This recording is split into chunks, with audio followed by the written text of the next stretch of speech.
Hey everyone, we are reading from Exodus chapter 18. Now Jethro, the priest of Midian, Moses' father-in-law, heard of all that God had done for Moses and for Israel, his people, and how the Lord had brought Israel out of Egypt. Jethro, Moses' father-in-law, took Moses' wife Zipporah after he had sent her away, and her two sons, of whom one was named Gershom, for Moses said, I have been a sojourner in a foreign land. The other was named Eleazar, for he said, the God of my father was my help, and he delivered me from the sword of Pharaoh.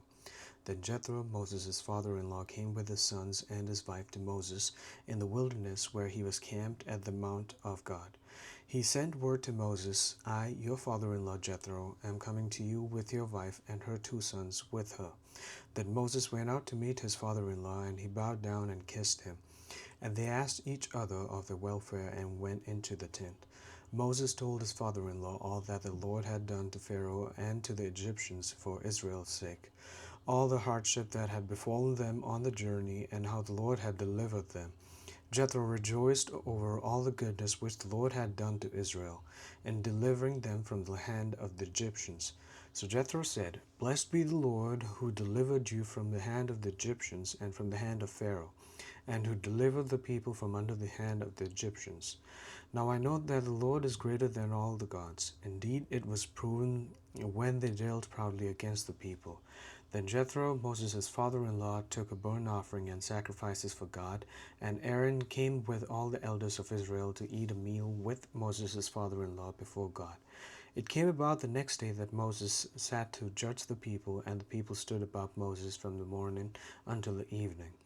Now when Moses' father-in-law saw all that he was doing for the people, he said, What is this thing that you're doing for the people? Why do you alone sit as judge, and all the people stand about you from morning until evening?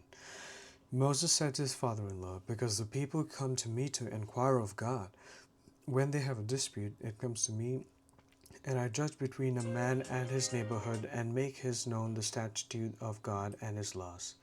Moses' father-in-law said to him, The thing that you're doing is not good.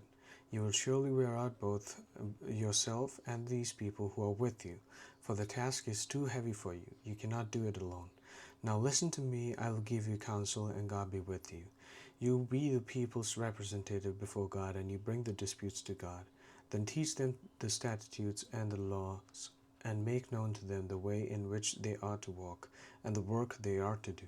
Furthermore, you shall select out of all the people able men who fear God, men of truth, those who hate dishonest gain, and you shall place these over them as leaders of thousands, of hundreds, of fifties, and of tens.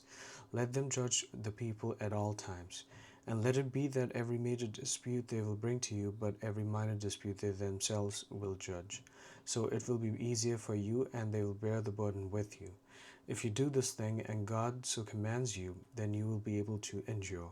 And all these people also will go to their place in peace. So Moses listened to his father-in-law and did all that he had said. Moses chose able men out of all Israel and made them heads over the people, leaders of thousands, of hundreds, of fifties, and of tens.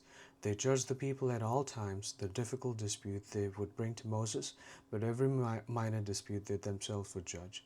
Then Moses bade his father-in-law farewell, and he went his way into his own land. Interesting chapter. Yeah. Thanks, everyone. We'll read Exodus chapter 19 tomorrow. Thanks.